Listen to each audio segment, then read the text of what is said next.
Le bioclimatisme part du principe que le climat est puissant. Il est puissant, il est récurrent, il est gratuit aussi, mais il arrive tout le temps. Donc utiliser le climat, ça veut dire profiter de ses avantages, donc ce qu'on appelle les apports, et éviter des déperditions de chaleur en hiver, par exemple.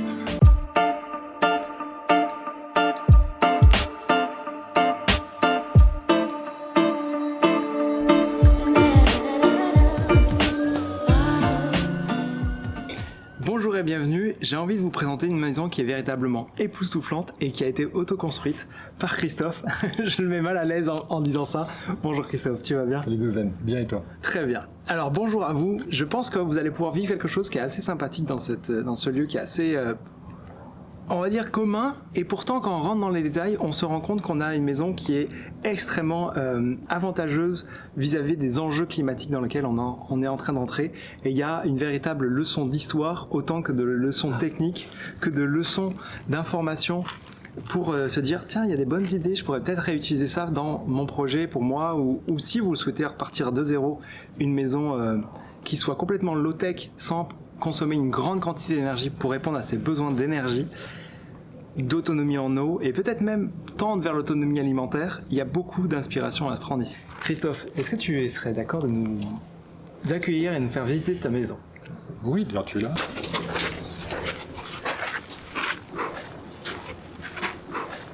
Alors Christophe, tu t'es lancé dans une maison qui est assez incroyable. Tu es en autonomie en eau. Tu tends vers une autonomie énergétique sans nécessairement dépendre de systèmes énergétiques, donc tu consommes une très très faible quantité d'énergie. On pourrait dire que c'est une maison passive, mais en plus d'être maison passive, elle est low-tech. C'est-à-dire que au lieu d'aller chercher les performances dans du combustible qui vient de l'extérieur, tu vas chercher plutôt dans les propriétés intrinsèques à l'intérieur des systèmes et à l'intérieur des matériaux. Et moi, en voyant ça, je me suis rendu compte que de toutes les visites de maisons que j'ai pu faire, et ça fait un peu une quinzaine d'années que j'en visite, où j'ai participé à des chantiers participatifs, ce genre de choses, c'est la seule maison que j'ai vue qui est aussi aboutie dans la réflexion. Donc c'est un véritable plaisir d'être accueilli par toi, merci. Vraiment. Bonjour. Et donc ce que moi je vous invite à découvrir, c'est d'entrer dans l'histoire de comment tu as fait pour choisir ce lieu, qu'est-ce qui a fait que tu as voulu habiter ici, et tout le design de climatique qui va faire que derrière vous allez pouvoir explorer plein de bonnes idées dans lesquelles vous allez pouvoir piocher les bonnes idées pour améliorer votre maison à vous, ou plus tard vous lancer dans un projet de construction qui soit digne de ce nom pour répondre aux enjeux climatiques et énergétiques de notre actualité. Alors, je me suis installé ici parce que d'abord Avignon est le berceau de ma famille, et puis ensuite il a fallu trouver un terrain qui corresponde à mes attentes, et ces attentes sont quasiment toutes bioclimatiques, je crois qu'on s'est compris. Et l'idée étant d'avoir une maison qui consomme beaucoup plus des énergies du climat que l'énergie fossile. L'énergie fossile, on consomme très très peu. Quant au design bioclimatique lui-même, c'est donc une fois qu'on a trouvé son terrain, donc c'est un terrain en pente, qui est orienté au sud, le voisin du dessus est plutôt surélevé, en l'occurrence avec un mur de soutènement, et le voisin du dessous descendu pour ne pas faire de masque. Et après, il faut donc capter le soleil pour se chauffer en hiver et se protéger, ici en particulier du Mistral, mais de l'humidité, enfin de toutes les contraintes, tous les apports climatiques. Et donc la maison est designée comme ça. Donc, puisqu'elle est dans une pente, elle est forcément à la vue. Elle est dans un village, ce qu'on appelle une dent creuse, donc un terrain au milieu d'un village. Et l'idée est d'avoir le plus de vues, profiter de cette vue et profiter du soleil. La vue pour nous et le soleil pour la maison. Et pour l'instant, on consomme, mais standard, on consomme 0,3 kWh par mètre carré par an, qui est le petit circulateur qu'il y a dans le réservoir d'eau, mais pas besoin d'énergie pour le chauffage, ni pour l'eau chaude sanitaire, ni pour T'as pas de climatisation, la ventilation, ni pour la climatisation. Enfin, si, enfin, elle est naturelle. Oui. C'est pas une climatisation avec une clim comme on installe pour pouvoir avoir une consommation d'énergie qui parfois est autant d'énergie en termes de facture que le chauffage durant l'hiver. Donc quand on veut éliminer le coût du chauffage et éliminer le coût de la clim quand on est dans le sud de la France et qu'on a, je sais pas, entre 150 à 300 euros de facture par mois et qu'on veut tomber à 300 euros par an, peut-être t'aurais une somme à peu près annuelle, grossièrement en dehors de l'informatique des ordinateurs et quelque chose, oui, ouais. Au moins que ça, peut-être 60 euros. 60 euros. Oui, le seul consommateur, pour les 5 besoins essentiels, donc c'était chauffage, ventilation, climatisation, eau chaude sanitaire et accessoires, ouais. La norme, il faut être en dessous de 12 kWh par an dans cette région-ci. Donc là, c'est la BBO. Et moi, je suis à 0,3. Donc c'est juste un petit circulateur, mais qui est obligatoire. Donc j'ai pas le choix, de toute façon. C'est ce qui empêche l'eau de se stratifier dans le ballon d'eau chaude. C'est le seul élément qui consomme à plein temps. Pour ça, il y a la pompe de la piscine. Oui, après, il y a d'autres éléments. La maison est comme installée avec un plancher chauffant, mais au lieu que ce plancher chauffant soit installé sur une climatisation ou ce qu'on appelle un système de pompe géothermique, là, c'est plutôt installé sur la piscine. On reprend un peu les principes de la permaculture à travers cet exemple-là. C'est qu'on a un élément pour plusieurs fonctions, une piscine pour s'y baigner, et elle a plusieurs fonctions. Elle a la notion de plaisir, mais également la notion de confort thermique en hiver et en été. Et quand on commence à identifier toutes ces successions de petites idées qui commencent à s'additionner entre elles, s'emboîter, eh bien on a en fait une accumulation de bonnes choses qui vont faire que la maison va être très économe. Sur la piscine, quand même, juste un repère, parce qu'il s'agit que vous ayez des solutions pour vos maisons. L'eau est un matériau qui a une capacité thermique énorme. Sans doute celui qui a le plus de capacité thermique. Grosso modo. Donc 60 mètres cubes d'eau dans la piscine sont équivalents en termes de masse thermique à 300 mètres cubes de béton dans une maison. Donc calculez ça, mais si vous avez globalement autant d'eau en termes de masse thermique que dans la maison, vous pouvez rééquilibrer très aisément les deux masses en créant ce point thermique dont je vous parlais tout à l'heure. Alors pour ceux qui n'ont pas saisi tout de suite le pont thermique, un pont thermique c'est un peu comme une maison avec un plancher qui va y avoir un balcon en béton qui va être à l'extérieur, connecté avec du métal ou un matériau qui va être connecteur, qui va transmettre les calories. Et ce pont thermique, ça va être tout le balcon par exemple. Mais on peut avoir juste un point thermique ou un pont thermique linéique, c'est-à-dire tout le long de la périphérie du plancher. Et parfois, quand on a une maison qui est tellement mal isolée, c'est le mur entier qui est un pont thermique. C'est même plus un pont, c'est des autoroutes thermiques. Mais là, il s'agit d'un pont thermique ponctuel. Comme disait Saint-Goulven, vous avez des ponts thermiques linéiques, les angles des bâtiments sont des ponts thermiques linéiques, donc des lignes, et des ponts thermiques ponctuels qui sont en général des bêtises. C'est quand on a fait passer un tuyau de la salle de bain au jardin pour arroser le jardin. Ça, c'est une bêtise. Là, c'est donc un pont thermique, mais que j'utilise, donc qui est positif. Ce pont thermique est très faible quand je l'utilise pas, puisque le tuyau de plastique n'emplit que d'air immobile, et il est très fort quand de l'eau passe dedans, puisque l'eau conduit énormément la chaleur. Donc là, en l'occurrence, c'est un pont thermique qui est sciemment voulu et qui pénètre dans la maison. Mais mieux que ça, en fait, c'est que tu vas chercher la faiblesse du pont thermique, tu vas te dire comment je peux l'utiliser pour la retransformer en avantage, en positif. Oui, on a ça un peu partout. La façade sud est pleine de ponts thermiques volontaires. Enfin, on va en parler sans doute sur la partie mur.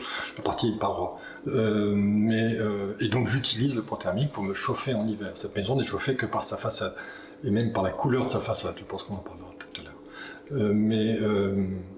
En l'occurrence, les autres parois n'ont pas de pont thermique. Donc cette piscine a deux solutions, pont thermique activé, pont thermique désactivé. Donc, de l'air, bien de l'eau. C'est pas du tout le même effet thermique.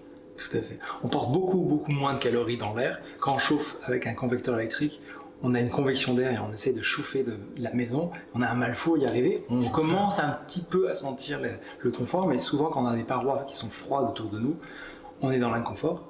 Tandis que quand on a de l'eau qui circule ou qu'on a des murs qui... Voilà, comme nous quand on rentre dans de l'eau.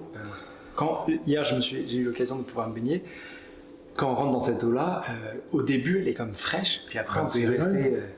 alors qu'elle est à 26 degrés, c'est vraiment 26 degrés 4. Non, c'est fait pour nager. C'est une piscine de nage, c'est pas une piscine de jeu. Donc, il est pour nager. Oui. Ça va me donner. Pas de rien. Alors, maintenant qu'on a vu la piscine, au-dessus de la piscine, qu'est-ce qui s'y trouve ? Au-dessus de la piscine, il y a une plateforme plate qui peut être utilisée pour faire potager, éventuellement, mais qui est en l'occurrence utilisée pour faire un terrain de pétanque. Alors, quant à l'intérêt du terrain de pétanque, c'est une question provençale, ça. C'est un peu spécial. Après, chacun ses spécificités. Mais ce qui est intéressant, c'est qu'il y avait une réflexion de vouloir essayer de trouver plusieurs fonctions à un seul élément. Et ce toit, aujourd'hui, c'est un toit de terrasse qui est en mode pétanque, mais il peut très bien aussi servir plus tard de potager. Donc, il y a toujours cette notion de se dire qu'est-ce qui va se passer après moi également. Les maisons en France changent de propriétaire tous les 12 ans en moyenne. Celle-ci, je ne vais pas regarder plus longtemps. Mais donc, quand j'ai conçu la maison, il y avait un aspect thermique, mais il y avait aussi un aspect d'utilité. Il faut qu'elle soit utile à différents types de vie, aux différentes considérations de comment va le monde. Moi, j'ai prévu que la maison va durer 100 ans, donc ça fait à peu près 8 à 10 propriétaires. Donc, j'ai prévu 10 scénarios distincts de propriétaires qui avaient des modes de vie différents. Donc, il y avait un éleveur de chèvres, il y avait un grand-père avec plein de petits-enfants, enfin, il y a plein de choses. Et donc, il faut des espaces qui soient très faciles à réutiliser. En particulier, dans la maison, toutes les cloisons sont démontables. Donc, on démonte la cloison, le nouveau propriétaire la remet comme il veut. Tous les accès aux réseaux fluides et autres sont accessibles. Il n'y a pas percé, il n'y a pas... Voilà, ça fait pour. Continuons la visite, on va changer de pièce maintenant. Maintenant qu'on a vu différents points de la maison, qu'on se rend compte qu'elle commence à avoir quand même des éléments qui sont assez originaux, d'avoir une piscine, d'avoir une réflexion pour aller chercher les faiblesses de la maison et de les transformer en avantages comme les ponts thermiques. Toute cette réflexion-là, tu l'as eue parce qu'en amont de ça, tu t'es mis à faire une réflexion du design bioclimatique. Le design bioclimatique, on s'entend oui. Que pour ceux qui découvrent le mot il est deux mots. Bio, c'est la vie, et climat, on va s'assurer de faire vivre des êtres humains dans un lieu de vie en fonction du climat dans lequel ils se trouvent. Le climatique, c'est aussi simple que ça. Après, derrière, il y a des principes et des techniques qui vont s'appliquer, et ces techniques varient en fonction du terrain, du contexte. Le bioclimatisme part du principe que le climat est puissant. Il est puissant, il est récurrent, il est gratuit aussi, mais il arrive tout le temps. Donc, utiliser le climat, ça veut dire profiter de ses avantages, donc ce qu'on appelle les apports, et éviter des déperditions de chaleur en hiver, par exemple. Donc, il y a ces deux éléments à voir en même temps. D'une certaine façon, c'est que du bon sens. On va chercher toute la notion de bon sens que nos anciens ont mis en place. Et ce qui est impressionnant avec Christophe, et vous pourrez le découvrir également dans la partie un peu plus court, c'est que c'est un véritable historien de l'histoire du bioclimatisme. C'est-à-dire que les personnes qui ont réfléchi comment bien concevoir un bâtiment, depuis 12 000 ans en arrière jusqu'à aujourd'hui, Christophe s'est pris de passion à aller explorer toutes ces informations à travers les âges, et à travers les expériences, à travers les grands rois et tout ça. Et moi, à chaque fois que je l'écoute, je pars dans des... Je me sens dans l'aventure. Ce serait trop cool d'avoir un film avec des aventures et que là, tu vois Christophe qui est en train de prendre des notes. Ouais, mais alors là, le ciel, il est bleu, mais là-bas, il est jaune parce que du coup, c'est telle température par rapport à... Et ça... C'est ce qu'on vit aujourd'hui. C'est ça. Exactement. Et ce qu'on est en train de vivre aujourd'hui fait que c'est pas si nouveau que ça. Donc, je te lance pas tout de suite là-dedans parce que il y a un véritable cours derrière et vous pourrez approfondir le sujet si vous le souhaitez. Mais pour revenir sur cette maison, ben voilà, il y a eu un design de climatique conséquent. Oui, mais ce que tu disais, l'histoire est très juste. En fait, comment dire, depuis que l'homme est homme, il construit un toit entre lui et le climat et il se protège. Et donc il a appris à faire chaque fois un peu mieux, il a appris des techniques pour les construire, et tout ça globalement, à part de peste et de guerre mondiale, tout ça c'est quasiment perdu parce qu'on est passé au béton. Le béton c'est plus simple, et on met du béton, et après on se débrouille pour que ce soit à peu près vivable, donc on rajoute des couches autour ou dedans d'ailleurs d'isolant. Mais c'est pas la seule solution. Au travers de l'histoire, beaucoup de peuples ont eu à s'adapter à des problèmes climatiques, évidemment, et ont trouvé des solutions efficaces. Si je vais en Provence, les Provençaux ont trouvé des solutions efficaces qui datent des Romains, qui datent des Grecs, qui datent de ce que vous voulez, mais qui ont été conçues à une époque où il n'y avait pas d'énergie fossile. Il n'y en avait simplement pas. On n'utilisait pas de pétrole. Donc il y avait d'autres solutions pour vivre confortablement. Et c'est là qu'il faut reprendre. Puis quand on déplace des tonnes de matériaux pour construire une maison, combien il y a de tonnes dans la maison ? 300. Il a autoconstruit sa maison, donc c'est assez conséquent. On pourrait croire que c'est Hulk un peu en mode super musclé, mais c'est conducteur d'engin. C'est ça, conducteur d'engin quand même pour déplacer la quantité. Mais justement, on peut utiliser un peu de pétrole pour pouvoir autoconstruire et faciliter la mise en œuvre de beaucoup de matières, mais à l'époque, les anciens, ils n'avaient pas la possibilité de déplacer autant de matières, et pourtant ils le faisaient. Donc là, cette maison, tout le sable est celui du chantier, puisque quand j'ai creusé, puisque la maison, vous verrez, est très encaissée dans le terrain, j'ai séparé le sable, j'ai séparé les galets, tout ce que je pensais pouvoir réutiliser en fait. Et on les a réutilisés, oui, en grande quantité. Ça, c'est le design bioclimatique de l'implantation de la maison en fonction du terrain, parce qu'il était fortement en pente. Évidemment, il y a un élément qui est majeur en design bioclimatique, c'est l'orientation vis-à-vis du sud. Oui. Tu pourrais nous en parler un peu plus? Cette maison-ci est orientée plein sud. Plus exactement, est à 5 degrés du sud, parce que si nous étions plein sud, les reflets sur le vitrage feraient qu'on capterait moins de chaleur en hiver. Bon, c'est un tas de détails. Pour information, dans les périodes très chaudes, en particulier climat climatique romain, ou du Moyen-Âge, les maisons étaient orientées plus à l'est, un peu plus à l'est, 15-20 degrés à l'est. Mais la maison était au sud parce que le terrain avait été choisi, parce que c'était une pente qui donnait vers le sud, donc c'était beaucoup plus simple. Ce qui nous entoure, Christophe, il y a plusieurs matières qui vont avoir ces fameuses propriétés intrinsèques, donc des performances qui sont à l'intérieur même du matériau.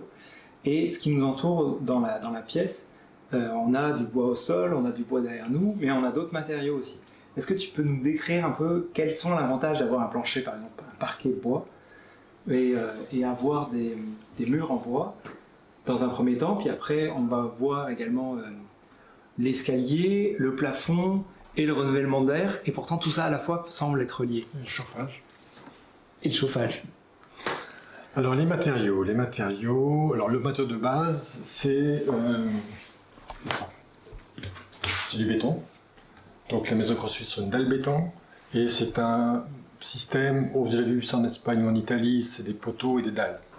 Poteaux, dalles, et après on fait les murs. Ce qui a permis de faire les parois en les dégageant des dalles et donc d'éviter les ponts thermiques linéiques. Le béton, on en a 260 tonnes je crois.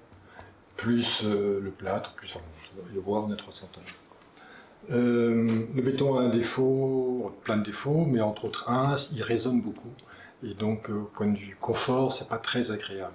Les habitants d'immeubles tout béton, ça ne marche pas. Pour compenser ce son, on a mis du bois un peu partout, tout autour. Mais le bois a des qualités phoniques, mais aussi des qualités thermiques. Et en particulier, il diffuse la chaleur ou la fraîcheur, et donc il n'est jamais agressif, alors qu'un métal ou un béton peut l'être. Le bois au plafond, en fait, ce bois au plafond sert surtout à porter du plâtre, qui lui va contenir l'humidité de la pièce, la suctionner, il va s'emplir d'humidité.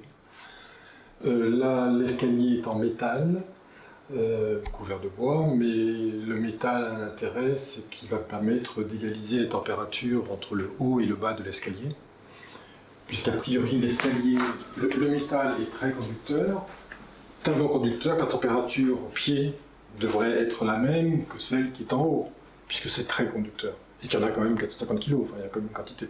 Donc on évite cet effet habituel dans les maisons qui ont un étage, où il fait plus chaud en haut et plus frais en bas de la stratifiant. Et là, continuellement, la lame métallique qui traverse la hauteur de la maison va continuellement faire que les températures s'équilibrent. On a à peu près 1,5 degré de différence entre le bas et le haut, ce qui est très confortable, c'est presque négligeable. Le parquet, moi je marche pieds nus tout le temps, donc c'est très agréable. Mais en dessous, il y a une couche d'isolant, et sur cette couche d'isolant, il y a un tuyau qui passe tout le long, enfin il y a 6 zones, qui me permet d'envoyer l'eau de la piscine dans les planchers pour ramener la température, pour éviter des très hautes températures en cas de canicule ou des très basses températures en cas d'hiver froid. Pourquoi il y a du plâtre au plafond qui nous permettent d'avoir cette propriété justement de gestion de chauffage, de climatisation, de renouvellement d'air? Comment ça se fait qu'un matériau comme celui-ci puisse avoir autant de propriétés Alors l'une des caractéristiques du plâtre, c'est qu'il pompe l'eau. Mettez de l'humidité ou du plâtre près d'une douche, il fini votre douche et le plâtre aura pompé toute l'humidité possible. Et cette faculté du plâtre est assortie d'une autre faculté qui est qu'il relâche cette eau très facilement. Donc il pompe l'eau très facilement et la relâche très facilement. Ou alors il pompe la vapeur d'eau très facilement et la relâche très facilement. Là, le plâtre est en plafond, c'est ce qu'on appelle un plafond provençal. Donc quand le courant d'air part d'une petite fenêtre qui est ouverte en bascule là-bas, va traverser la maison pour aller à une autre fenêtre qui est beaucoup plus grande, qui est 5 fois plus grande en surface, qui se trouve en face, en fait, l'air en se chauffant à l'intérieur de la maison accélère et sort là-bas. Mais il le fait en longeant le plafond, donc en léchant le plâtre. Or, quand l'air va assécher le plâtre, chaque fois qu'il assèche 1 gramme d'eau, il pompe, il prélève 1 kilocalorie à l'air qui l'entoure. C'est mécanique, c'est une réaction endothermique, c'est une réaction physique. Le passer de l'eau vapeur, de l'eau liquide à l'eau vapeur d'eau, enfin de l'évaporer, refroidit l'air qui est autour de 1 kilocalorie pour 1 gramme d'eau. Donc le fait que le courant d'air soit continu, en particulier en été, va rafraîchir la maison en continu, si tant est qu'il y a un petit peu d'humidité. Ce qui, en cette époque, est un petit peu faible. Mais voilà, ça c'est une clim naturelle, c'est la clim traditionnelle des Provençaux. Sur le plâtre, c'est tout. Un autre astuce sur le plâtre, puisqu'il s'agit de votre maison, de votre projet, sachez que le plâtre a cette faculté donc d'aspirer et de relâcher l'eau très rapidement, mais à la différence de la chaux, il ne transforme pas tout son volume de façon à ce que la densité d'eau soit la même dans tout le volume. Dans un mur en chaux, si vous mettez l'humidité dans un coin du mur, petit à petit, toute l'humidité va migrer jusqu'à ce qu'il y ait un équilibre dans l'intégralité du mur. Alors que le plâtre, c'est très ponctuel. Comment fais-tu pour chauffer cette maison ? Alors essentiellement, la maison est chauffée par sa paroi sud. Je pense qu'on va en parler, parce que c'est tout un chapitre. C'est majeur. Mais là où nous nous trouvons, il y a une autre astuce. Le défaut des solutions bioclimatiques, c'est qu'elles sont pérennes, c'est-à-dire qu'elles marchent tout le temps. Et parfois, on a besoin d'ajuster un petit peu, parce qu'il y a un jour qui est très chaud, un jour qui est très froid, et on va ajuster un petit peu. Et là, on a le chauffage de la maison. Alors, je vous mets en marche. Voilà, là, le chauffage marche. Et là, le chauffage diminue. Dans un instant, il diminue, et votre boîte arrête. Autrement dit, ce sont les ampoules qui relâchent de la chaleur. Vous vous rappelez ces vieilles ampoules halogènes ? Tu te rappelles, toi, les vieilles ampoules halogènes ? Halogène ou à filament avec référence à filament, qu'on a pu réutiliser puisqu'elle perdait de la chaleur. C'est très intéressant cette chaleur parce qu'en fait on éclaire beaucoup plus en hiver qu'en été, et c'est en hiver qu'on n'a plus besoin de chaleur. Tu veux dire que la fonction de cette ampoule n'est avant tout un chauffage électrique d'une certaine façon, et en second éclairé en termes de lumière. Disons que je fais les deux. En hiver j'éclaire plus parce qu'il fait jour moins longtemps. Et donc je chauffe plus, puisque ces ampoules perdent de l'énergie sous forme de chaleur. Parce que donc je chauffe un petit peu quand même, je peux chauffer un petit peu quand même. C'est mon thermostat. C'est la logique de cette maison, c'est que puisque tu vas chauffer plus quand il fait plus froid, si le fait d'éclairer plus parce que la lumière est plus basse te fait chauffer plus, ça colle. Donc est-ce qu'il y a une solution pour que tu éclaires tout en chauffant ? Et dans ce cas-là, tu éclaireras plus et tu chaufferas plus en hiver. C'est facile ? C'est tout ça. Et d'avoir à chauffer en allumant une lumière, on n'a pas vraiment l'habitude, mais c'est ça qui m'impressionne le plus chez Christophe, c'est qu'il a réussi à réfléchir à des concepts où il fait chaud, on ouvre ou on ferme les fenêtres, pour pas que la chaleur rentre dans la maison, et si on est en hiver, il fait un peu trop froid, on va allumer la lumière, pour pouvoir compenser le manque. Et c'est tout. Alors, évidemment, on aura fermé les fenêtres parce que mais c'est que du bon sens, des choses que l'on fait déjà au quotidien. On n'est pas à entrer dans de la haute technologie. En fait, ça peut être un peu plus poussé que ça. Comme tu le sais, dans cette maison, je disais qu'il y a une petite fenêtre qui envoie de l'air qui va sous une grande fenêtre, mais l'air qui est là est beaucoup plus frais que celui qui est sur cette façade sud. Parce que l'air qui est au nord est capté, gardé. En fait, c'est l'air froid de la nuit. Il est à 20 et quelques degrés, alors qu'il fait 33 degrés dehors. Donc il va se réchauffer et accélérer, c'est pour ça que la fenêtre qui est au sud est plus grande. En été, on a plus facilement ces écarts de température, donc on a plus facilement un courant d'air fort, or c'est là qu'on va avoir des courants d'air, donc autant le faire. En hiver, on éclaire plus parce que les journées sont plus courtes, donc si on peut utiliser l'éclairage pour en même temps chauffer, autant le faire puisqu'on plie deux fonctions en même temps. Quand tu parles de courant d'air, on se rend pas compte, mais il est nécessaire d'utiliser le courant d'air quand il fait chaud en été, c'est pour ça qu'on met des ventilateurs, et on l'oublie souvent. On oublie souvent que le confort, on veut aller le chercher en mettant une clim ou en étant à l'ombre, mais le premier élément, c'est d'avoir un certain taux d'humidité qui est confortable, et si en plus cette humidité-là peut être soufflée sur notre corps, c'est ça qui va nous rafraîchir en été. À l'inverse, en hiver, il faut surtout pas vivre ça, il faut pas que l'air bouge, et il faut que le taux d'humidité soit quand même bien régulé autour des 45-60% d'humidité maximum, pour pouvoir être dans cet équilibre thermique qui soit confortable. Et sanitaire. Et sanitaire également. Ouais. Alors qu'en été, c'est vraiment agréable. D'ailleurs, c'est pour ça qu'on va se baigner souvent, pour pouvoir justement rehumidifier notre corps et que l'eau qui va être sur notre corps puisse transpirer et évacuer les calories, puisqu'il y a un changement d'état de phase. Tu pourrais dire... Par ailleurs, le courant d'air que tu arrives sur la peau va refroidir les petites gouttelettes d'eau que tu as évaporées, que tu as transpirées, et en refroidissant, même principe que pour le plafond, elle te crée de la fraîcheur. Donc la sensation que tu as quand tu es transpirant, que tu passes devant un courant d'air, c'est une grande fraîcheur, c'est la même que ce que fait le plafond. C'est exactement la même chose. Et là, tu viens d'exprimer en quelques mots l'expression que j'aime le plus, c'est-à-dire que la maison de Christophe, c'est vraiment une extension de nous-mêmes.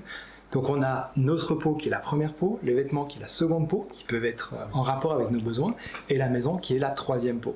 Faites en sorte que la troisième peau de votre maison soit en adéquation avec vos besoins à vous, et non les besoins du constructeur ou du vendeur de matériaux ou quoi. Allez chercher les bons matériaux, mettez-y de l'intelligence en vous inspirant des connaissances de Christophe pour pouvoir faire en sorte que vous aussi, vous puissiez obtenir ce même résultat-là qui est du bon sens. Et puis, il y a une chose qui est importante qu'on a tendance à oublier quand on attaque un chantier, et là je parle en tant qu'autoconstructeur, c'est-à-dire que ça représente du muscle, ça représente de la sueur, ça représente... c'est éprouvant physiquement. Mais finalement, si c'est pour faire une maison qui vous va bien, ou qui vous est confortable, qui vous est agréable à vivre, ça vaut la peine. Si c'est pour faire recopier une maison d'un catalogue et faire un cube en disant je ferai avec, c'est pas pareil. Donc essayez de faire quelque chose qui en plus vous va bien et soit confortable. Et quant à la notion de confort, on parlait du confort phonique, on parlait du confort hydrique, microscopique. Il y a un autre confort qui est important, le confort thermique. Ce qui est important, c'est que la température soit la même du matin au soir dans la maison. C'est-à-dire, si vous avez 3 degrés de moins en hiver qu'en été, mais vous êtes habillé différemment, c'est pas un problème. Du moment que toute la journée, on puisse rester habillé de la même manière, parce que c'est finalement ce qui fait qu'on a une sensation de confort. Le verre des vitres, donc on en reparlera quand on parlera des fenêtres, je pense, pour la quantité de chaleur qui passe à travers. Mais ce verre des vitres, donc d'où le vitrage. La vitre qui est à l'intérieur est moins, mettons en hiver, moins froide que la vitre qui est à l'extérieur. Mais elle est encore un peu froide. Et si vous mettez une bougie devant, le mouvement d'air devant l'air froid, ça commence à faire des remous, finalement le chaud va sur la vitre, et la vitre n'est jamais froide. Et ben, si votre bougie, vous la mettez au milieu de la table, vous la mettez près de votre lampe, cet effet-là fait que vous n'aurez pas froid en passant près de la vitre. Et même que vous allez contribuer à réchauffer la maison.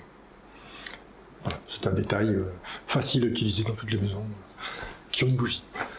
Je pense que pour conclure ça, c'est qu'on a vu là en quelques instants le chauffage, la ventilation, la climatisation, le confort par rapport au fait qu'on a du mouvement d'air. Et quand on additionne tous ces éléments-là, on a vraiment une notion où justement le résultat final, il est facile, il fait partie de notre quotidien, il entre dans notre quotidien sans qu'on ait à avoir de la haute technologie, sans qu'on ait à le programmer ou à l'enclencher à distance avec notre téléphone portable, puisqu'en fait, à part peut-être éventuellement ouvrir la fenêtre ou la fermer en automatique, il y aurait ça, ce serait la haute technologie, mais sinon on n'irait pas plus loin que ça, il n'y aurait pas besoin, puisque de façon indirecte, elles sont le confort, la programmation est connectée à l'histoire du climat qui est à l'extérieur, et elle est en corrélation avec les matériaux qu'on va choisir, avec l'épaisseur, la quantité, l'emplacement. Et tout ça, cette réflexion pour pouvoir la poser, vous pouvez aller plus loin en allant chercher ces détails-là, peut-être dans un des livres que tu as écrit. Le problème, celui dans lequel c'est écrit pour l'instant, il n'y en a plus, il est épuisé. Je suis en train d'en faire un autre en ce moment. Mais si vous le trouvez sur Internet, c'est très bien. Ok. Au lieu du piratage, moi, c'est vendu chez Erol. Sur le site d'Erol. Il est vendu sur le site de Erol, et si Erol il n'y en a plus, je vais aller contacter Erol, je vais lui demander, il faut le rééditer, parce que les deux auteurs, tu l'as coécrit avec Avril Colleux, et les deux auteurs me disent qu'ils ont plein de demandes, et ce bouquin-là en grande quantité, donc on va y arriver. Alors on va aller continuer un peu la visite pour découvrir les autres pièces.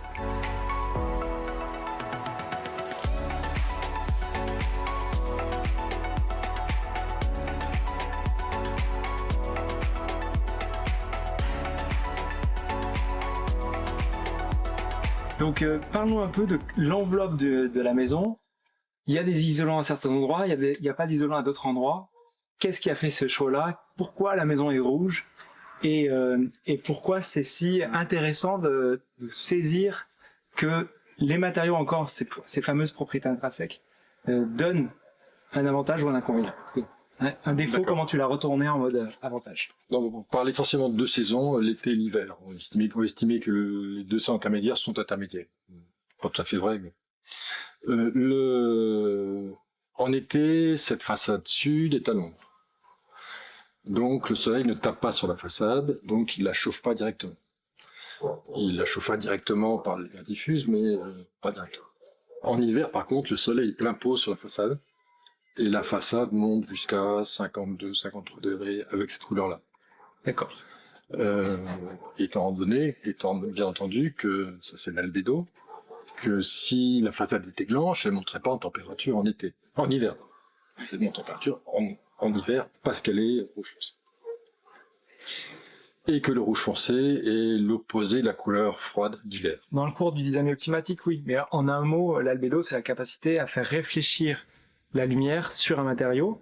Donc, de l'eau bleue, elle va réfléchir à 10%, alors que la lumière sur de la glace, on est à 90% de luminosité qui va rebondir. C'est ça. De mémoire. On dit différemment, en été, si on met un t-shirt noir, on a chaud, si on met un t-shirt blanc, on a moins chaud. Propriété des matériaux, je reprends sur le t-shirt, s'il est en polyester, on a très chaud, s'il est en coton, on a moins chaud. Pourquoi? Parce que la structure du matériau n'est pas la même. En l'occurrence, cette paroi étant à l'ombre en été et au soleil en hiver, elle me sert à chauffer la maison. Et elle me sert à chauffer la maison uniquement parce qu'elle est collée à toute la partie béton, mais autrement dit, elle transmet la chaleur à l'intérieur. Le matériau utilisé, c'est que de la chaux.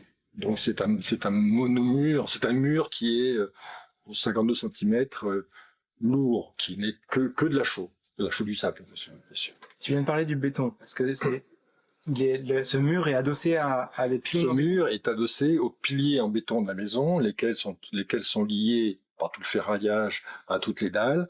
Donc si je chauffe ce mur, je chauffe le béton qui est collé dessus, qui est collé contre, mais uniquement sur la façade sud, et qui donc va chauffer toute la structure béton de la maison.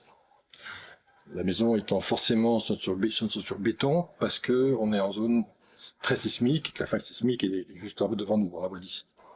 Donc ce mur-là n'a donc pas d'isolant du tout. Ce n'est que de la masse.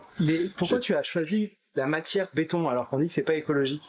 Mais c'est pas écologique, mais je suis un peu coincé. Je suis sur une zone sismique. Donc, et pour le coup, il y a une carte de zone sismique, mais je suis vraiment sur une zone sismique. Cette vallée que tu vois creuse, elle est sur une faille. Enfin, je suis pas sur la faille, je suis à 400 mètres, mais bon, 1 kilomètre peut-être. Donc ça vibre. Et l'alliage béton ferraille, pour ça c'est pas mal. Alors j'en ai mis le moins possible dans la mesure où c'est un système de poteaux et de dalles. En même temps, j'en ai rajouté beaucoup au fond parce que j'ai pu rajouter même du ciment de récupération. Enfin bref, pour faire de la masse, parce que plus j'ai de masse thermique à l'intérieur de l'isolant, plus la maison est confortable, plus les températures sont égales, en tout cas sur la journée et même sur la semaine. Et puis t'es aussi pris entre deux voisins dans une pente. Du coup, ça permet de rassurer tout le monde aussi. Oui. Et puis je vois la terrasse, j'en profite. Ah oui, vraiment. C'est une pièce à vivre. Allez, 8 mois par an, 9 mois par an. J'ai 3 autres parois. La paroi ouest, qui est une paroi qui est isolée, donc 20 cm de chambre et chaud, puis l'OSB, puis de la laine de bois, puis de la fibre de bois nagépant, puis un bardage. Pourquoi? Pour que l'humidité ne puisse aller que de l'intérieur vers l'extérieur. Si je caricature, les pores qui laissent passer l'humidité sont très serrés à l'intérieur de la maison et de plus en plus ouverts plus on sort. Chacun des matériaux a des pores et ces pores sont de plus en plus ouverts à mesure qu'on sort de la maison.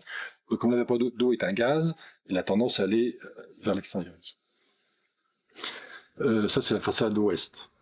La façade est, c'est la même façade, si ce n'est qu'elle sera couverte de vignes vierges. Et le temps que la vigne vierge pousse et monte, donc on va dire 5 ou 6 ans, il faut bien isoler cette façade. Et donc pour ça, on a fait une double peau. C'est-à-dire que devant la façade elle-même, on a rajouté 20 cm d'air, une lame d'air, qui a une prise près du sol et qui monte, qui s'évacue par les comptes. Qu'on appelle un tirage thermique. C'est un tirage thermique. C'est comme des cheminées. Et puis, à ne pas faire au-dessus de R+2, parce qu'après, ça commence à tirer beaucoup si les pompiers n'aimeraient pas. D'accord. Sur la façade nord, on est essentiellement en dessous du niveau du sol. Et la façade nord est continue avec notre zone potentiellement humide et se poursuit sous la maison avec un isolant qui est un polystyrène extrudé, donc quelque chose qui n'est pas du tout écologique, mais qui a l'avantage de supporter les zones sismiques et de les amortir. C'est-à-dire que quand il y a une bande sismique, les bulles d'air emprisonnées de le polystyrène extrudé, pas expansé, extrudé, des bulles fermées, survalisent et absorbent le choc.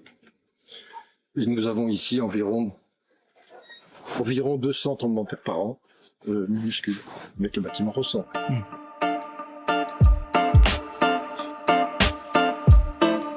Ça, c'est l'épaisseur de la lame d'air qui est devant la maison, en fait.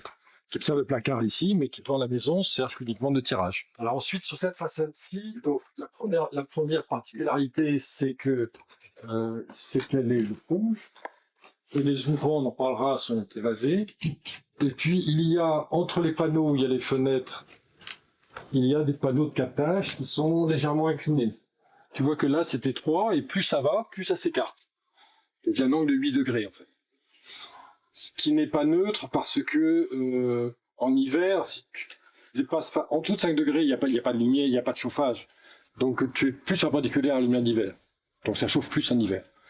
Et en fait, c'était prévu pour pouvoir mettre devant un panneau en métacrylate, enfin une sorte de polycarbonate, c'est un métacrylate, qui permettait de faire un effet de serre, donc métacrylate ici, et donc ça chauffe, ça fait effet de serre et ça chauffe la paroi. Pour que ça marche bien, il faut fermer en haut, ce que l'on peut faire, bien entendu. Et en été, c'est le contraire, on laisse ouvert en haut et la lumière, l'air qui sort de sous la terrasse, passe derrière et ventile la paroi et la rafraîchit. Ce qui se passe là, c'est que nous abordons le réchauffement climatique, nous sommes dedans, et j'ai pas tellement besoin de surchauffer en hiver. L'hiver, j'ai déjà suffisamment chaud. L'hiver, on n'a jamais moins de 20 degrés dans la maison. Ça n'arrive pas, c'est pas fait. Enfin, ça. Ou sans chauffage, sans matériel de chauffage, sans émetteur de chauffage.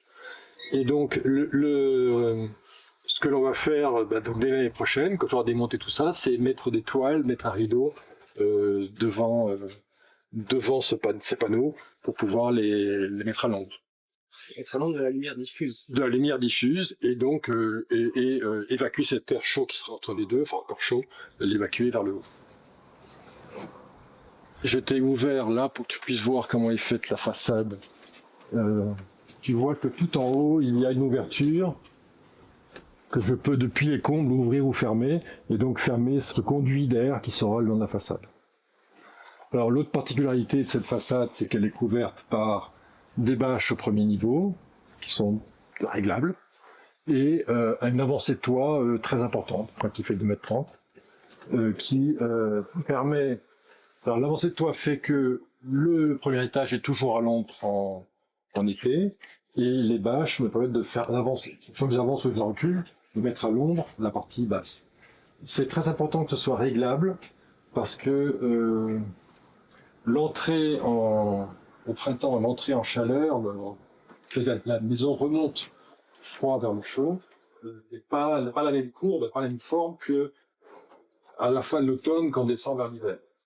Donc on reste très longtemps ouvert pour chauffer la maison au printemps, alors qu'on reste très longtemps à l'ombre à la fin de l'automne. Et si le printemps est tardif ou si le printemps est en avance, je peux ouvrir ou pas les bâches. Alors les angles. Donc le premier angle, c'est vraiment 60 degrés. Donc la partie qui est pointue, c'est donc 60 degrés. On considère que le soleil au-dessus de 60 degrés est trop chaud. Alors en dessous de 60 degrés, il est supportable. Donc tout ce qui est au-dessus de 60 degrés, je le mets à l'ombre. Et en dessous, non. Quant aux 45 degrés, c'est parce que le soleil d'hiver arrive en dessous de 45 degrés, et ce que je veux, c'est que la lumière d'hiver se réfléchisse vers les fenêtres. vers la paroi pour la réchauffer encore plus. L'objectif, c'est que tu as une paroi à 90, tu veux faire réfléchir la lumière vers le sol avec un réfléchissant comme la terrasse par exemple, ou de l'eau, une piscine qui va rentrer dans la fenêtre. Mais toi, tu t'es dit, tiens, je vais aller en chercher aussi avec la toiture. Oui. Et ça a un autre avantage. Donc voilà, donc je réfléchis des fenêtres, des embrasures de fenêtres vers la fenêtre et du haut vers la façade. C'est un autre avantage, c'est que dans notre région, il y en a parfois du vent du sud qui est un vent d'orage, mais c'est un vent très dur, qui casse. Et si l'avancée de toit n'était pas protégée par des angles très ouverts, le vent rentrant dedans pourrait me casser le toit, arracher le toit. Donc là, le vent roule, glisse dedans et n'abîme pas la maison. Au niveau du toit, on est pas mal bon. Il y a les ouvrants pour la ventilation qui ventilent l'ensemble de la maison. Oui. Sous la toiture, comment ça se passe dans la toiture pour éviter qu'il fasse trop chaud là? Comme à ce moment, il fait très chaud, t'as isolé avec de la ouate de cellulose. La toiture, les combles sont isolés par le ouate de cellulose au sol, que j'ai recouvert avec une petite lame d'air et un OSB pour faire une zone où on peut stocker des choses. Une zone de grenier. Le toit lui-même est sur tôle, puis à les tuiles.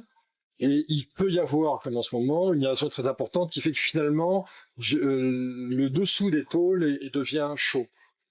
Alors j'ai mis un OSB dessous, mais même ça continue à être chaud. Et je suis en train de mettre une couche dessous, soit de carton, soit d'autres choses, pour éviter les radiations jusqu'à l'isolement. Je pense qu'on va gagner 1 degré, peut-être 1,5, ça sera beaucoup. L'objectif, c'est pas que isoler le bloc de la maison, c'est aussi éviter que la toiture, qui est quand même décalée par rapport à l'isolant, la toiture qui emmagasine beaucoup de chaleur, les tuiles, elles peuvent monter à 60 degrés. Oui, en plus, là. Même plus, hein. Oui. Je pense qu'on pourrait presque cuire un œuf sur une tuile. Dans le sud de la France, moi, j'ai très chaud. J'ai déjà testé, pas avec un œuf, parce que je voulais pas perdre l'œuf, mais j'ai testé de mesurer les températures. Enfin, pieds nus chaud. J'ai mesuré 65 degrés. Ça m'étonne pas. Du côté de Grasse. Et en dessous, cette tuile, une fois qu'elle a emmagasiné la chaleur au bout de 20 minutes, une demi-heure, elle se met à rayonner les calories. C'est ça que tu veux essayer de limiter. Tout matériau, surtout s'il est lourd, que l'on chauffe, finit par émettre lui-même une irradiation de sa couleur. Donc s'il est très chaud, on dit plus. Donc là, ce qu'on veut éviter, c'est l'irradiation. Par la convection, par la conduction, c'est diminuer les radiations pour protéger l'isolant. D'accord. Qui est déjà protégé par une couche d'air, un OSB, et la hauteur des combles, mais en plus. Pour donner une idée, je disais tout à l'heure que la chaleur, tu me disais que je chauffais avec ce mur, quand le mur monte au-dessus de 50 degrés, en hiver, donc il monte pratiquement tous les jours au-dessus de 50 degrés, sauf s'il y a pluie ou... Ouais, le ciel est couvert. Ce qui est assez rare en hiver, donc c'était le Mistral, donc en général... Pour vous donner une idée de l'efficacité d'un paroi captrice, ça c'est un mur capteur, la quantité de température, la quantité d'énergie qui va traverser le mur, l'épaisseur du mur pour chauffer à l'intérieur de la maison, est proportionnelle à la température de surface du mur à la puissance 4. Donc c'est très très important. Enfin faire simple, c'est comme si tu captes 50 degrés, c'est comme si derrière il allait émettre 200 degrés, ou je me trompe? Ah non, pas 200. 50 x 50 x 50 x 50. C'est proportionnel à 50 x 50 x 50 x 50. Donc, plus je monte en température, plus c'est important. C'est très important. Toutes les maisons du Moyen-Âge, tous les temples, la cité interdite était chauffée comme ça. Enfin, c'est pas une innovation. Plus on a les rouges sombres, plus on chauffe en hiver, et plus on est foncé, plus on chauffe en été. Ce qui n'est pas tout à fait la même chose. Le mur fait 52 cm d'épaisseur, c'est-à-dire pour la chausse, 52 cm d'épaisseur, c'est 12 heures de déphasage. C'est-à-dire que la chaleur qui arrive sur le mur à 2 heures l'après-midi, à 14 heures, va traverser le mur et l'onde va finir par arriver à l'intérieur du mur à 2 heures du matin, donc quand il fait froid. Donc le plus chaud du jour va chauffer le plus froid de la nuit, et vice-versa. Bien sûr, le froid de la nuit refroidissant le jour. Donc ça veut dire, dans un mur capteur, l'ensemble du mur, la paroi intérieure du mur, la façade intérieure de la paroi, plutôt, va se comporter comme un immense émetteur de chauffage qui a la taille du mur. Sauf les fenêtres. Et quand le froid de la nuit qui arrive à midi, voilà, 14 heures, du coup, c'est pas grave si le mur est un peu plus frais, puisque c'est les fenêtres qui prennent le relais durant au même moment. Donc il y a tout le temps une grande difficulté quand tu dessines ta maison, de quelle est la proportion exacte des fenêtres par rapport au mur. Alors il y a des règles du jeu qui sont imposées par la loi, il y a toujours des lois à imposer des choses, mais ça suffit pas. Enfin, il faut que tu saches que tu peux jouer avec l'un ou l'autre. Donc ce mur-là, il transmet la température 12 heures après, mais le vitrage, ça transmet immédiatement. Et tu joues entre les deux. Nickel. Tu parlais du vent du sud, tu parlais du vent du Mistral. Le vent du Mistral est du nord. Et le vent du sud, c'est un vent de pluie, en fait. Comment tu fais quand tu veux être sur ta terrasse, malgré qu'il y ait du vent? Comment tu fais pour pouvoir accepter... Et le Mistral? Alors, le Mistral, ici, souffle au moins 120 jours par an. Cette moyenne, c'est 150 ans. 122, 120 jours par an. Donc un jour sur 3. C'est fréquent. Cet été, on a plus de vent de sud que de Mistral, mais normalement, c'est ça. Et quand nous sommes assis, quand on s'assoit pour déjeuner, pour dîner à cette table, ce que je ne veux pas, c'est que le vent qui arrive, le Mistral qui arrive par là, me fasse une rafale, parce que là, je suis en basse pression, et me balaye. Donc, j'ai mis ces claustras. Sinon, avec ta fourchette, t'arrives avec ta tomate qui tombe tout le temps de la fourchette. Et le claustra étant là, quand le Mistral souffle, il souffle aussi là, à travers le claustra, et donc me remplit en partie la basse pression, ce qui fait que la rafale arrive après la table. Là, le vent vient de se couper et on est en vent sud, donc en vent sud, c'est pas mal. Et tes cheveux sont à l'arrêt, ils bougent pas, alors que les miens, ils doivent être tout éburifés. Mais c'est de mal coiffé. Oui, aussi. Moi aussi. Alors, en fait, mon système marche pas très bien parce que j'ai dû mettre le parasol là et qui freine un peu le vent. Maintenant, ceux qui sont là commencent à avoir un peu de rafale. Mais normalement, ils en ont pas. Donc, ces petites ouvertures, c'est persiennes de récupération, là, tu peux voir, suffisent à ce que, quand on est à table, on n'en sauve pas la rafale de Mistral. Ça, c'est des petits détails, mais qui font le petit bonheur de tous les jours. C'est le confort, si tu veux. C'est ça. Alors, la terrasse est un captage d'eau de pluie.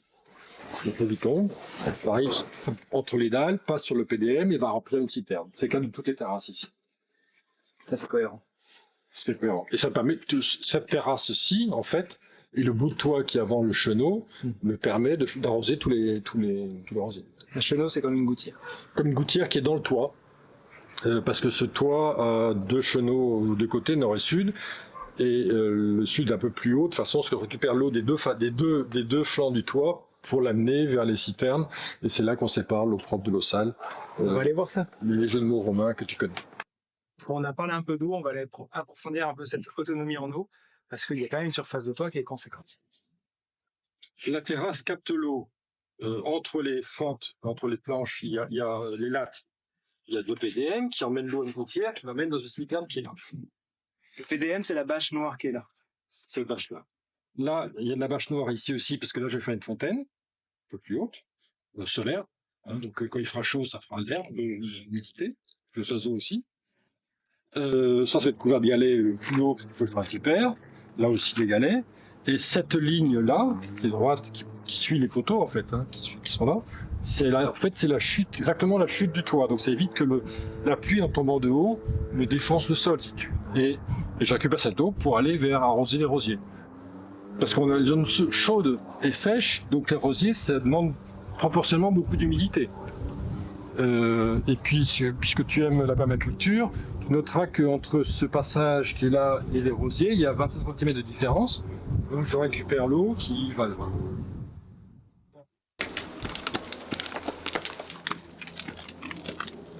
Donc ça, ce sont les galets du terrain. J'ai récupéré quand j'ai fait le terrassement. Et ça me sert de drain vertical. Il y a toute l'eau qui s'accumule là, descend dans les gabions, et récupéré par un drain qui est en dessous, il va alimenter une autre citerne. Le gabion, c'est le principe d'enfermer des galets ou de la pierre à l'intérieur d'un grillage. Ou, pour certains, ceux qui connaissent, les earthships, on prend souvent aussi des pneus dans lesquels on met de la terre qu'on va tasser dedans. C'est l'équivalent d'un gabion. C'est juste qu'au lieu de prendre... Mais pas pour l'effet drainage. Ah, pas du tout pour l'effet drainage. Pour l'effet structure. Là, l'intérêt en tant que drainage, c'est que si l'eau touche ce gabion, tout d'un coup, il n'y a plus d'appui de terre, et ça filtre dans les pierres et descend droit. Donc, je récupère facilement. Ça, c'est la chaux. Et ça, c'est des tomates. Donc c'est pour eux. Donc s'il pleut peu, l'eau passe à travers et arrose la terre. Et s'il pleut beaucoup en orage, on part dans la mise dessus. Ça, c'est le chenot qui ramène l'eau qui vient des deux pans du toit. Pans sud et pans nord. D'accord. Hein. Les toits sont de ce côté-là et ils vont par là. Pardon. Les toits sont là et ils vont par là. Et ils descendent par là. Et là, j'ai les citernes. On va aller voir.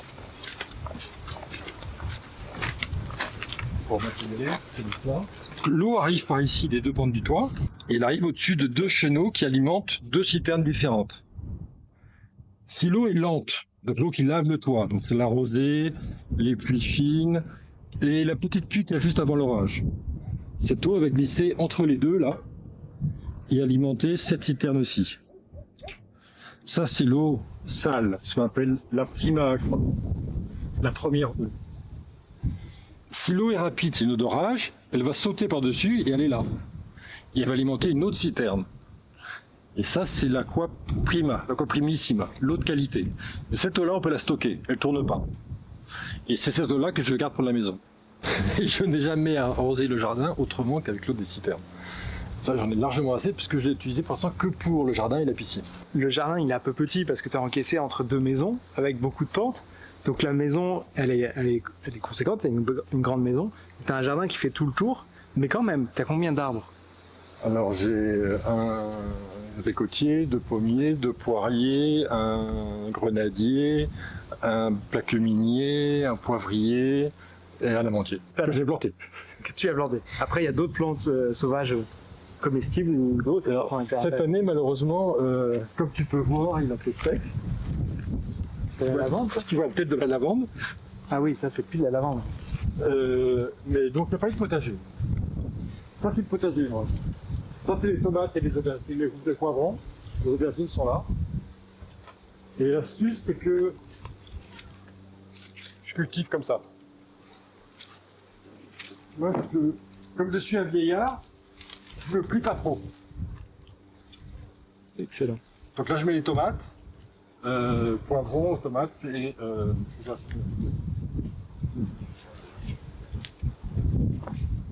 et là, on doit pouvoir faire des carrés surélevés, des carrés posés par mes cultures, si ce n'est que pour l'instant, c'est un terrain de pétanque. Ce qui est bien aussi. Excellent. Et ça récupère également votre pluie. Oui, bien sûr. Et combien tu as de surface de toiture en tout? 255.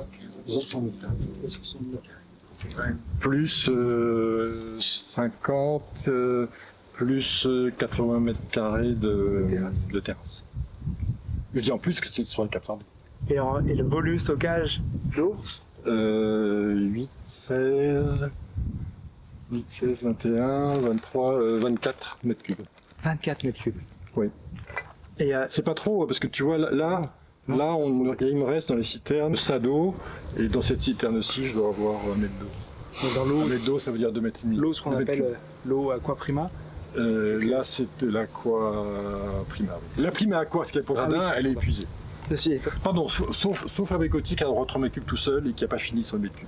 Mais il serait bien qu'il pleuve. La dernière pluie qu'on a eue importante, donc là on est en août, la dernière pluie qu'on a eue importante c'était en janvier. Et entre-temps on a eu une petite pluie mais qui n'a pas assez changé les citernes, qui était en mars-avril. On est en très très gros déficit. Enfin, je me plains pas, enfin, quand je vois les champs autour de nous, eux ils souffrent. Quand je conseillais les gens, moi, à l'époque, je disais aux personnes, il y a 15 ans, je leur disais, prévoyez plutôt 1 mois et demi de stockage d'eau. Il y a 10 ans, je disais 3 mois. Il y a 2-3 ans, je disais 6 mois. Et aujourd'hui, on voit, avec cette année, que 7 mois, ce serait un minimum.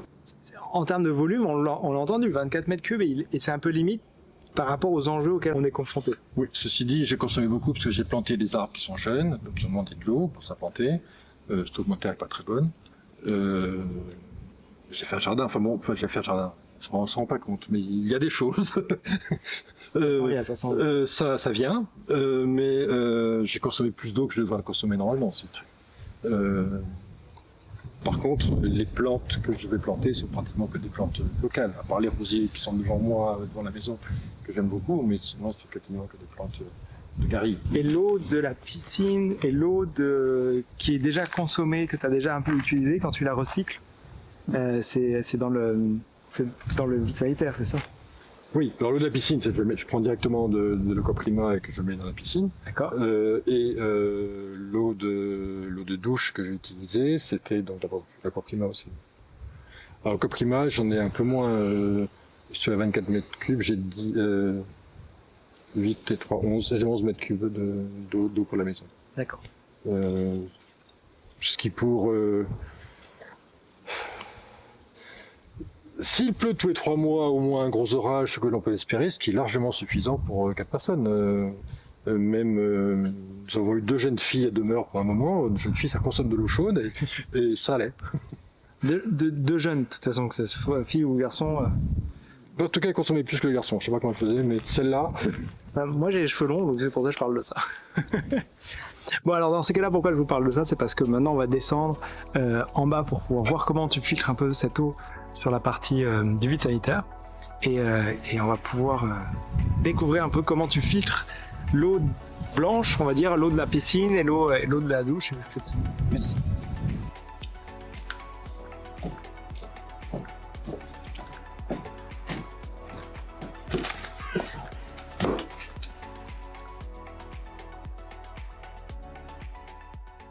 On vient de voir à l'instant comment ça se passe, la récupération d'eau de pluie en haut. Maintenant qu'on est en bas dans le vide sanitaire, on va pouvoir voir comment se répartit les connexions entre le haut, le bas et la connexion avec la maison vis-à-vis de la piscine et de l'usage pour des différents usages qu'on a dans la maison. Et c'est un endroit qui est un peu spécial parce que c'est là où on peut gérer tout ce qui concerne l'eau chaude, mais également la circulation de l'eau dans la maison. Oui. Le stockage, ça fait un peu l'équivalent d'une cave pour pouvoir ranger quelques affaires. D'où le fait qu'il y a quelques affaires derrière. La cave à vin, l'espace aussi pour récupérer l'eau de pluie, mais on va d'abord y aller une étape à la fois. L'eau chaude. Comment tu fais l'eau chaude? L'eau chaude arrive par les panneaux solaires thermiques qu'on a vus dehors. Elle est stockée dans ce réservoir dans ce ballon, de l'eau chaude, qui là est en entretien, on va dire. Clarinette, qui alimente et chaud de taper l'eau chaude, et qui se trouve là. En fait, si tu es un peu étonné par le nombre de clarinettes et par la quantité de tuyaux, faut que je t'explique. Donc, les clarinettes. Alors, les clarinettes. Il y a un circuit d'arrivée d'eau qui vient des citernes extérieures, des citernes de récupération d'eau de pluie. Donc, ça y est, on sépare l'eau propre de l'eau sale.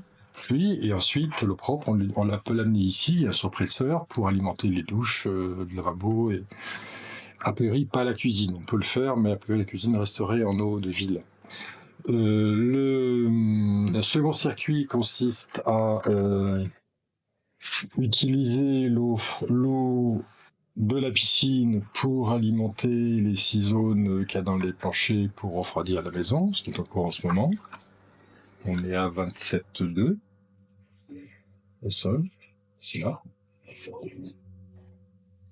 Donc là, il y a les 6 niveaux. Ensuite, il y a un troisième circuit qui est le circuit de récupération des eaux grises. Alors là, c'est un peu plus compliqué. Donc tous les lavabos, toutes les douches, les machines amènent à un bac de récupération d'eau. Là, je filtre l'eau rapidement de ce qui est des peaux mortes, des ongles, des machins. Et ça part pour alimenter les toilettes. Ce qui fait que j'ai pas de toilettes sèches. C'est des toilettes humides, traditionnelles, pas classiques. Mais ça m'économise 44% de l'eau de la maison. Des fois, il y a une pompe. Parce qu'il faut relever l'eau. C'est pas la pression de l'eau de ville qui fait monter l'eau dans les toilettes, c'est la pompe qui monte l'eau dans les toilettes. Et le 4e circuit qui est le circuit d'eau noire, qui donc sont évacués dans une microstation, puisque je ne sais pas connecter tout à l'égout, malheureusement. Les tuyaux passent tous derrière des poteaux, et derrière les poteaux, il y a un vide qui permet donc de passer tous les tuyaux de toutes les colonnes, ce qui fait que si un prochain propriétaire voulait, tripler quelque chose à un endroit, il passe un tuyau de plus, il n'y a pas de problème. Le seul truc que j'ai anticipé, c'est sur ce poteau-là, j'ai anticipé la création éventuelle d'une cuisine dans la chambre qui occupe une des chambres là-haut. C'est comme c'est un tuyau rigide qui est posé tout de suite. Mais il sert pas. L'intérêt de ce système, c'est qu'il n'y a aucun percement ni des dalles, ni des cloisons, ni des parois. Donc tu n'as aucune, d'un propriétaire à l'autre, il n'y a aucune affectation des propriétés thermiques de la maison. Et si quelqu'un veut rajouter un élément, il se rebranche sur un tuyau d'un poteau. Et à chacun des poteaux, il y a un passage de technique. Tous les câbles, tuyaux et eau passent par. Et ce pont thermique, il est, alors pour le coup, très sécurisé pour le thermique. J'ai mis de la boucle polyuréthane, c'est pas gentil, mais entre les tuyaux pour bien qu'ils soient bouchés. Et ça sort sur une pièce tampon qui est une pièce qui se trouve devant la piscine, puis par le bassin de la piscine, par la pièce technique de la piscine, avant d'aller à l'extérieur. Le pont thermique est limité au maximum en fait. Mais on concentre un seul pont thermique pour avoir moins de pertes, il passe par une pièce tampon. L'électricité qui est pas branchée encore, à la ville, 2 tableaux à l'intérieur, un tableau extérieur. Donc là, il y a 2 tableaux à l'intérieur pour la maison et un tableau à l'extérieur pour tout ce qui concerne l'extérieur. Et donc il pénètre pas dans le porte-monnaie.